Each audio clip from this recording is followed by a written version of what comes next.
तो 2026 में आप गवर्नमेंट ई मार्केट प्लेस के ऊपर टेंडर भरने में डिफिकल्टी फेस कर रहे हो या फिर आपको समझ में नहीं आ रहा कि जेम पे टेंडर पार्टिसिपेट करना कैसे है, तो इस वीडियो में मैंने आपको बताया है कि गवर्नमेंट ई मार्केट प्लेस के ऊपर एक प्रोडक्ट कैटेगरी बेस्ड टेंडर किस तरीके से आपको पार्टिसिपेट करना है।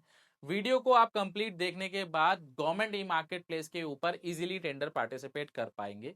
मैंने स्टेप बाय स्टेप आपको बताया है कि कहाँ पे आपको किन चीज़ों का ध्यान रखना है, किस चीज का क्या मतलब है और क्या क्या चीजें आपको पता होनी चाहिए ताकि एक फुली कॉम्प्लाइंट टेंडर आप जेम पे सबमिट कर सको।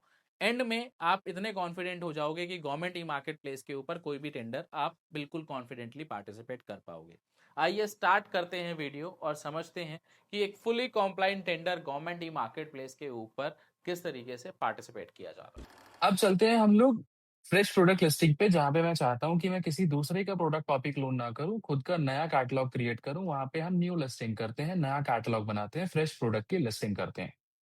अब क्वेश्चन ये रेज होता है कि नया कैटलॉग हम कहाँ पे बना सकते हैं। बीइंग अ रीसेलर, आप नया कैटलॉग Q3 और Q4 कैटेगरीज में बना सकते हो। क्वाड्रेंट 1 और क्वाड्रेंट 2 में न्यू कैटलॉगिंग के जो राइट्स है, हमने समझा था खाली ओईएम के पास है। तो अगर आप एक रीसेलर हैं, तो Q3 और Q4 की दो कैटेगरीज ऐसी हैं जहां पे कोई भी कैटेगरी के अंदर आप नया कैटलॉग क्रिएट कर सकते हैं। अब जिस भी कैटेगरी के अंदर आपको कैटलॉग क्रिएट करना है, आप क्या करोगे, उस कैटेगरी के अंदर जाओगे। जैसे अज्यूम कर लेते हैं कि हमें कोई टेबल ऐड करनी है, तो मैं टेबल की कैटेगरी ओपन कर लेता हूँ कोई भी।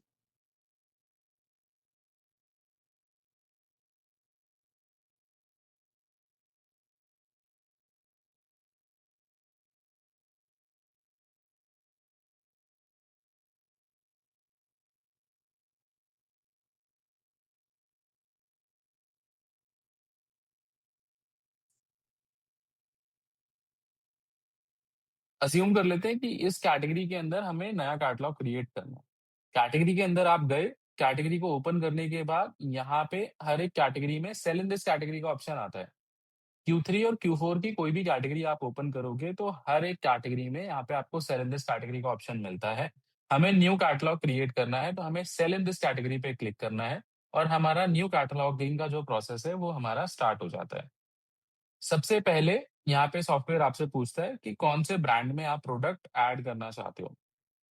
हमने समझा था कि Q3 और Q4 कैटेगरी में आपको अनब्रांडेड का ऑप्शन जिनकी तरफ से बाय डिफॉल्ट मिलता है। तो जब आप यहाँ पे ब्रांड पे क्लिक करते हैं, तो यहाँ पे एक ड्रॉप डाउन आपके सामने खुलता है, जहाँ पे आपको जो भी ब्रांड्स यहाँ पे रजिस्टर्ड है वो देखने को मिलते हैं। प्लस अनब्रांडेड का ऑप्शन आपको यहाँ पे मिलता ही मिलता है। ऐसा पॉसिबल नहीं है कि Q3 और Q4 कैटेगरी हो और अनब्रांडेड का ऑप्शन आपको ना मिले, मिलेगा ही मिलेगा।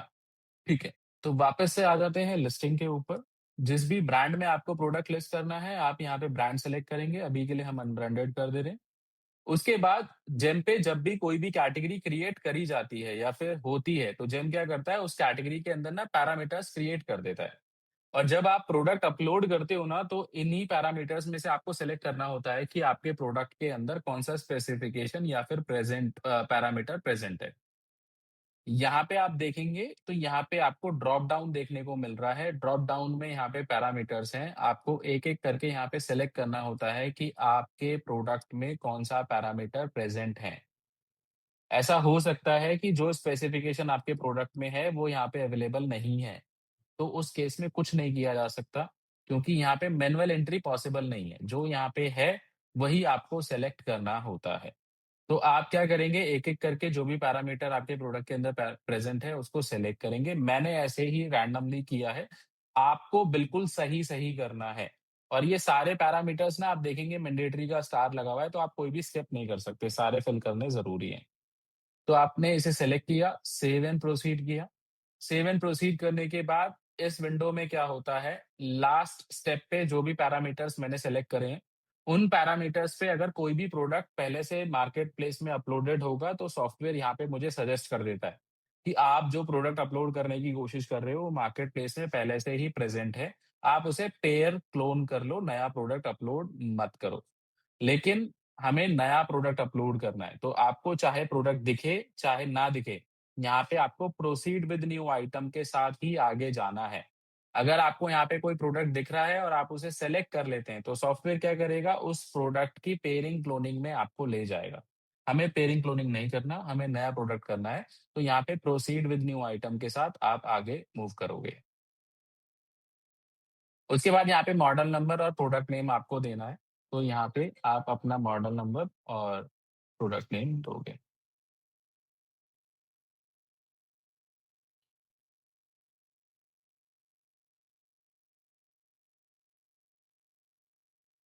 जो भी आपके लिए एप्लीकेबल है वो आप डालोगे, मैंने यहाँ पे डाल दिया। उसके बाद नोटिस करने वाली बात ये है कि ये वाले जो पैरामीटर हैं ये मैंडेटरी है, मैंडेटरी का स्टार लगा हुआ है और नीचे के पैरामीटर्स के आगे मैंडेटरी का स्टार नहीं लगा हुआ। अगर आप यहाँ पे कोई भी पैरामीटर जैसे ये जो पैरामीटर्स है यहाँ पे कोई इन्फॉर्मेशन अगर आप डालते हैं, तो पब्लिश होने के बाद ये इन्फॉर्मेशन कहीं पे भी रिफ्लेक्ट नहीं करती। तो जेम पे काम करना थोड़ा-सा वैसे भी टाइम कंज्यूमिंग टीडियस बन जाता है, तो आप अपनी जो जॉब है उसे ईज़ी बनाइए, मैंडेटरी पैरामीटर्स को फिल मत करिए, इन्हें स्किप कर दीजिए, भरना चाहो तो भर सकते हो लेकिन कोई यूज़फुल नहीं है। कहीं पे भी ये रिफ्लेक्ट नहीं करता एक बार भी जब भी प्रोडक्ट पब्लिश होता है। तो मेरी तरफ से रिकमेंडेड नहीं है। मैंडेटरी पैरामीटर्स आप भरोगे, सेव एंड प्रोसीड करोगे, उसके बाद यहाँ पे ऑथराइज़ेशन की डिटेल्स डालोगे। रैंडम सिलेक्शन मैंने कर दिया in case of unbranded. Country of origin आपको डिक्लेयर करना है, तो जो भी आपका कंट्री ऑफ ओरिजिन है, वो आपने यहाँ पे डिक्लेयर करा। जब आप इंडिया डिक्लेयर करते हो, तो आपको लोकल कंटेंट डिक्लेयर करने का ऑप्शन मिलता है। आपके प्रोडक्ट के अंदर लोकल कंटेंट कितना है, वो आपको बताना होता है। तो जितना भी आपके प्रोडक्ट के अंदर लोकल कंटेंट का मतलब ये है कि आप उस प्रोडक्ट को इंडिया में कितना बना रहे हो। एक कोई भी प्रोडक्ट आप बना रहे हो, उसको बनाने में 10 कंपोनेंट यूज़ होते हैं। आउट ऑफ 10 कंपोनेंट्स 8 आप इंडिया में बना रहे हो और 2 आप किसी दूसरी कंट्री से इम्पोर्ट कर रहे हो। तो 2 किसी दूसरी कंट्री से आ रहे हैं, तो वो लोकल कंटेंट नहीं हुआ, मतलब 80% आपका लोकल कंटेंट हो गया। तो जितना भी लोकल कंटेंट आपके प्रोडक्ट के अंदर प्रेज़ेंट है, वो आप यहाँ पे डिक्लेयर करोगे। 100% है तो 100%। मेक इन इंडिया डिक्लेरेशन दोगे। फिर उसके बाद आपको यहाँ पे एमआरपी बताना है कि आपके प्रोडक्ट का एमआरपी कितना है। जैसे मैंने यहाँ पे एमआरपी बता दिया कि मेरे प्रोडक्ट का जो एमआरपी है वो 33,000 रुपीज़ है। अब यहाँ पे जो भी आप एमआरपी डिक्लेयर करते हो ना, उसके अगेंस्ट में आपको सपोर्टिंग डॉक्यूमेंट देना होता है। आपको ये बताना होता है कि अ,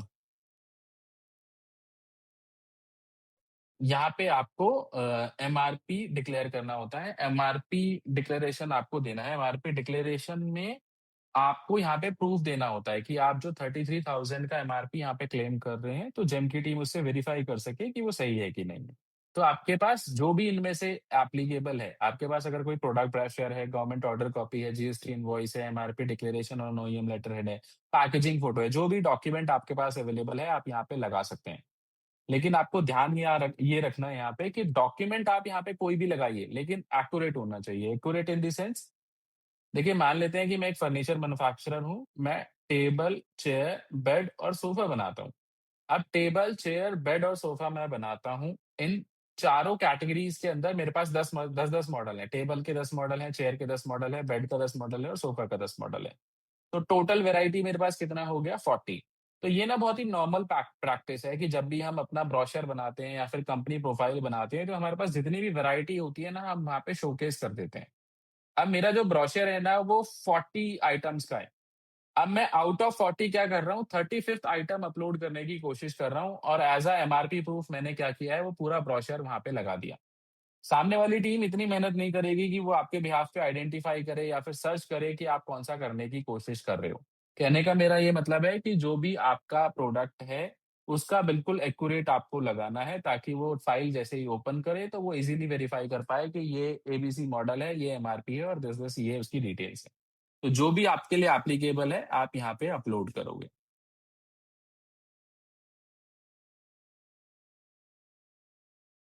उसके बाद यहाँ पे आप प्राइस दोगे,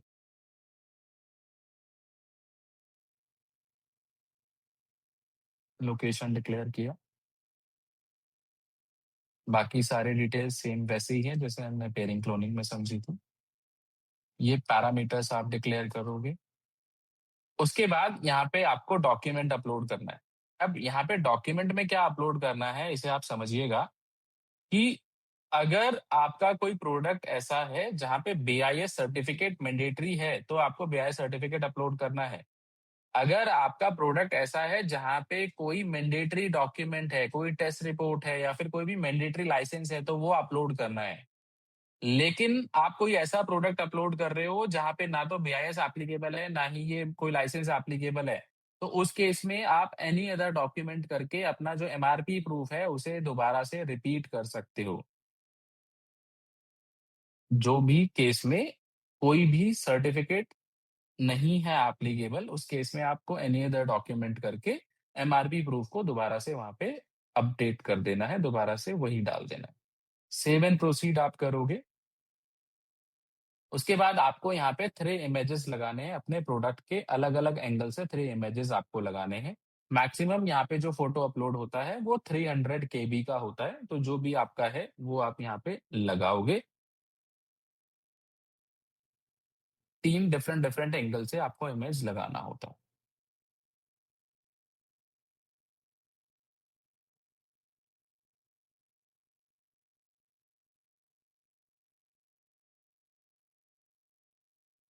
तो अभी के लिए मैंने इंटरनेट से मैं इसको निकाल रहा हूँ।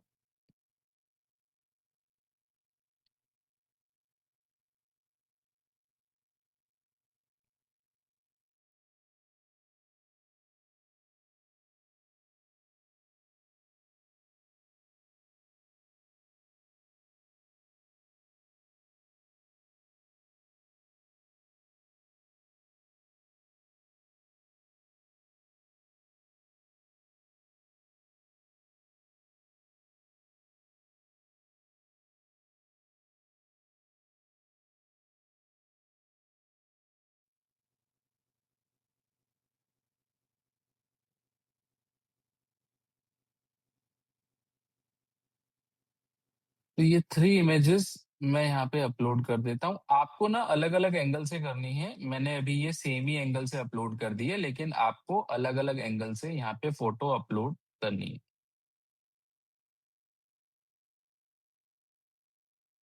फ़ोटो मैंने यहाँ पे तीनों अपलोड कर दी है। फ़ोटो अपलोड करते वक़्त आपको ध्यान क्या देना है, मैंने जब प्रोडक्ट अपलोड करना स्टार्ट किया था, तो मैंने वहाँ पे डिक्लेयर किया था कि अनब्रांडेड प्रोडक्ट है। यहाँ पे जो मैं फ़ोटो लगा रहा हूँ, यहाँ पे ये स्टैग ब्रांड दिख रहा है, रिजेक्ट हो जाएगा। मैंने लिखा है कि ऑरेंज कलर की टेबल है, तो ये ऑरेंज कलर की टेबल नहीं है, रिजेक्ट हो जाएगा। प्लस जब आप कोई भी टेबल अपलोड कर रहे हो, तो उसके अंदर रैकेट नहीं दिखना चाहिए, उसके अंदर बॉल नहीं दिखनी चाहिए। कोई इंसान है, कोई खड़ा हुआ तो वो भी नहीं दिखना चाहिए। कहने का ये मतलब है कि इमेज आपको वही अपलोड करनी है, जो पैरामीटर्स आपने डिक्लेयर करे हैं। मतलब आपने जो यहाँ पे स्पेसिफिकेशन डाली है, आपकी इमेज को देख के अगर कोई भी पैरामीटर ऐसा है जो कि वेरीफाई हो सकता है, तो वो इमेज आपको बिल्कुल सेम रखनी है। कहीं पे भी डेविएशन होगी, तो आपको डिस्क्रिपेंसी सामने वाली टीम दे देगी।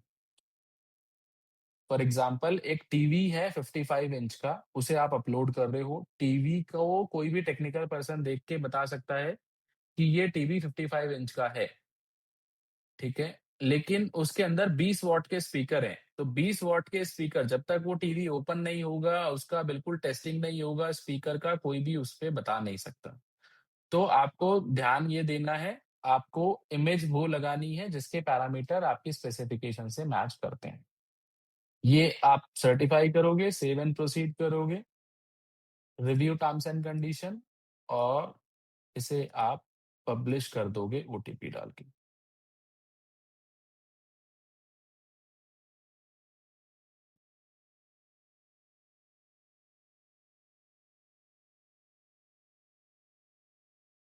मैंने ओटीपी डाला, ये दिखा रहा है waiting for admin clearance. Waiting for admin clearance जब कोई आप नया प्रोडक्ट अपलोड करते हो, तो ये जेम टीम के पास जाता है चेकिंग के लिए। जब हमने पेयरिंग क्लोनिंग करी थी, तो वो इंस्टेंट पब्लिश हो गया था।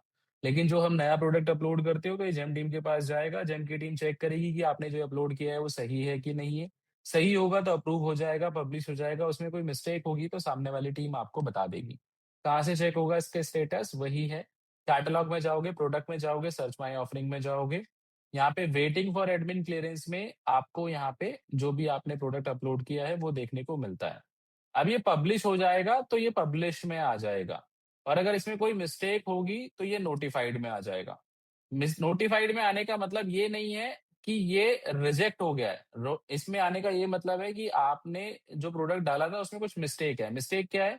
यहाँ पे शो रीजंस में आपको बता दी जाती है कि क्या मिस्टेक है। यहाँ पे एडिट का ऑप्शन भी आपको मिलता है। आप इसे एडिट करके दोबारा से फिक्स करेंगे, 2-3 बार वो एक्टिविटी करेंगे तो आपका जो प्रोडक्ट है वो पब्लिश हो जाता है। तो ये था हमारा आज का वीडियो टेंडर पार्टिसिपेशन के ऊपर। आई होप आप लोगों को समझ में आया होगा। कोई भी डाउट, कोई क्वेश्चन है तो कमेंट करके आप ज़रूर बता सकते हैं। डिस्क्रिप्शन में मेरा ईमेल एड्रेस भी दिया हुआ है, आप मुझे ईमेल भी कर सकते हैं। और वीडियो कैसी लगी है मुझे कमेंट करके ज़रूर बताइएगा, और हर एक उनसे इंसान के साथ शेयर करिएगा जिसको इसकी ज़रूरत है। जल्दी मिलेंगे नई वीडियो के साथ, तब तक के लिए थैंक यू सो मच।